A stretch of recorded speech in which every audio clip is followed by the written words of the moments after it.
Welcome back to Intro to Biblical Hermeneutics. This is Chapter 9, Part 2, Wisdom Literature. Wisdom literature focuses on how to live according to God's design for the world. Rather than emphasizing laws or historical events, these books address practical questions about life, suffering, relationships, and decision making. Their central message is that true wisdom begins with reverence for God. As Ecclesiastes concludes, fear God and keep his commandments. While Proverbs teaches that the fear of the Lord is the beginning of knowledge, the primary wisdom books are Proverbs, Job, Ecclesiastes, and Song of Songs. Many also include certain psalms, often called wisdom psalms, because they share similar themes and literary features. These writings commonly use proverbs, comparisons, rhetorical questions, father to son instruction, blessed sayings, and numerical sayings such as 6 things the Lord hates, 7 that are detestable to him. Wisdom literature is actually a collection of several literary forms. Proverbs contains short sayings about life. Job presents a dialogue about suffering. Ecclesiastes wrestles with the meaning of life, and Song of Songs celebrates love through poetry. Recognizing these different forms helps us interpret each book correctly. Ultimately, biblical wisdom is more than knowledge. It is the practical skill of living faithfully before God and learning to see life from His perspective. Wisdom literature uses a variety of literary forms to teach God's wisdom for everyday life. One of the most common is the proverb. Proverbs are short, memorable sayings that communicate general truths about how life normally works. They are not ironclad promises or rules without exception. For example, Proverbs 26 tells us both not to answer a fool according to his folly and to answer a fool according to his folly. The point is not contradiction, but discernment.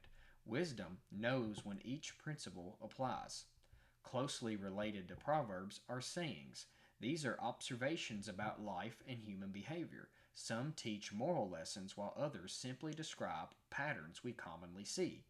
Like Proverbs, they express general truths rather than guarantees. Another important form is the riddle. Riddles are designed to challenge the listener and require careful thought.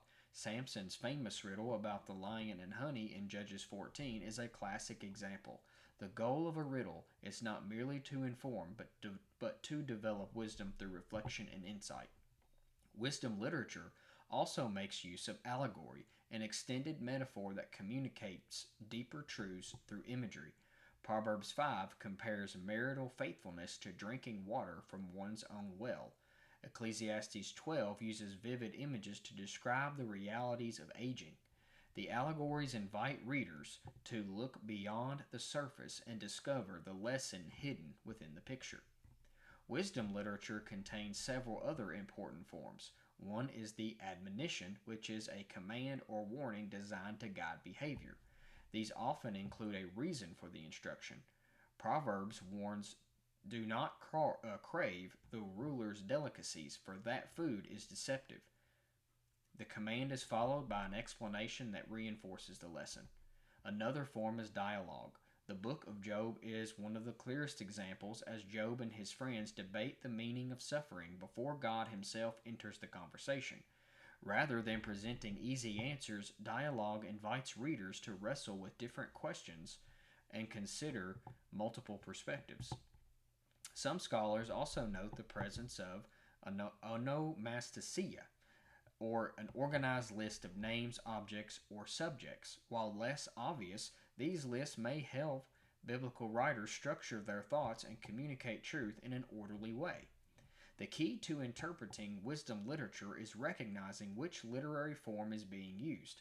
A proverb, riddle, dialogue, or admonition each communicates truth differently. As readers, we must use context, common sense, and sound judgment to understand how the author intended the message to be applied. In doing so, we discover that wisdom is not only information to be learned, it is truth to be lived. Let's look at a few more simple examples of how genre affects interpretation. When reading a proverb such as, train up a child in the way he should go, and when he is old, he will not depart from it. We should understand this as a general principle, not an unconditional promise. Proverbs describes how life normally works, not just what must happen in every situation. In Job, much of the book consists of dialogue. Job's friends repeatedly claim that suffering is always the result of personal sin. While their speeches contain some true statements, God ultimately rebukes their conclusion. This reminds us that not every statement is a dialogue that represents the book's final message. Consider Samson's riddle in Judges 14. Out of the eater comes something to eat. The point is not found on the surface. Readers look beyond the words and uncover the meaning. However, it also helps that the narrator gave us the answer before Judges 14. Finally, in Proverbs 5, the writer speaks about drinking water from one's own well, the example we looked at earlier. If you take this literally, you may take it as advice about water conservation, but recognizing the passage as an allegory reveals the teaching is marital faithfulness. These examples show why identifying the literary form matters.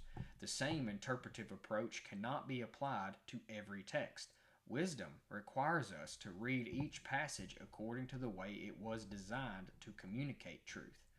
Some of the most common mistakes in preaching and teaching wisdom literature comes from treating general principles as absolute guarantees.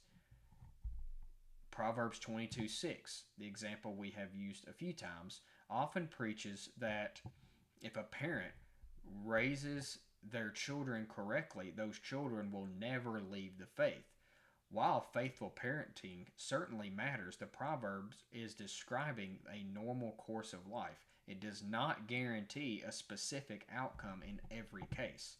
Some pastors and church communities have shamed one another for their children's decisions, assuming the parents failed to raise their children in a godly way if the child chooses a sinful lifestyle.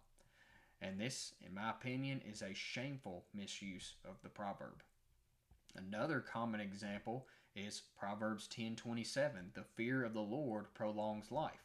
Some assume this means that every godly person will live longer than every ungodly person. Yet Scripture itself records righteous people who died young and wicked people who lived long lives. The proverb describes a general pattern, not an ironclad rule. The book of Job provides another example. Job's friends repeatedly argue that suffering must be the result of personal sin. That idea is still common today when someone asks, "What did you do to deserve that?"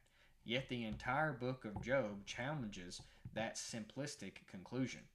Figurative language is often misunderstood as well. Some readers have treated Proverbs 5 about managing water resources when the passage is actually an allegory about marital faithfulness. This example we have used a few times, however, it just points to those simplistic examples. So, as we conclude our intro to the study of the wisdom literature, there is one final interpretive mistake that is worth emphasizing. So, these interpretive mistakes happen when we fail to read wisdom texts the way they were intended to be read. Remember, proverbs are not unconditional promises. Riddles require context. Dialogues present multiple viewpoints before reaching a conclusion. Allegories use imagery to communicate deeper truths. Another thing to remember is that wisdom literature frequently uses parallelism, where one line explains or completes the other. A well-known example is Proverbs 29:18. Where there is no vision, the people are unrestrained.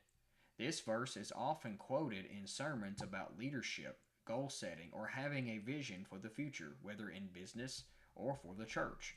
You may hear a pastor say something like, "When there is no vision, the people perish. Therefore, as your pastor, I am giving you all a vision for the next 5 years for church growth and discipleship." Yet the second line is frequently, if not almost, it's always left out. But blessed is he who keeps the law. When read together, the meaning becomes more clear. The issue is not a lack of ambition or organizational vision. The word vision refers to divine revelation already revealed in the law of God. This is the original context of the proverb. The proverb teaches that when God's revealed instruction is absent, people cast off restraint. The Hebrew root word for restraint here is also used to describe the golden calf debacle in Exodus 32:25. Moses saw the people had broken loose. By contrast, those who keep God's instruction, his law, are blessed. The second line serves as an interpretive guide explaining what the first line means. This example reminds us why context matters. Too often, verses are quoted in isolation and given meaning the author never intended. An audience can be led astray quickly and for years without following these hermeneutical rules. The goal of interpreting wisdom is not to collect clever sayings or share an inspirational quote. It is to understand how God has ordered his world and how his people are called to live within it. When we read these texts carefully, paying attention to genre, context, and the author's intent, we gain more than knowledge, we gain wisdom, the practical skill of living faithfully before God. I thank you for joining us for this second part of chapter 9 about wisdom literature. Of course, there is always more to learn about wisdom literature and poetry, but I hope this gives you a solid introduction to how these books of the Bible and these genres are to be interpreted. And we have seen from some of the examples how pastors, even well meaning pastors, preachers, and teachers from various denominations and traditions can and have misquoted or misused these texts to guide their own churches or guide their families or their lifestyles without actually applying these texts the way the author intended. So let's not make those mistakes as you learn how to use hermeneutics in your study of Scripture. We look forward to you joining us in our next segment. Thank you.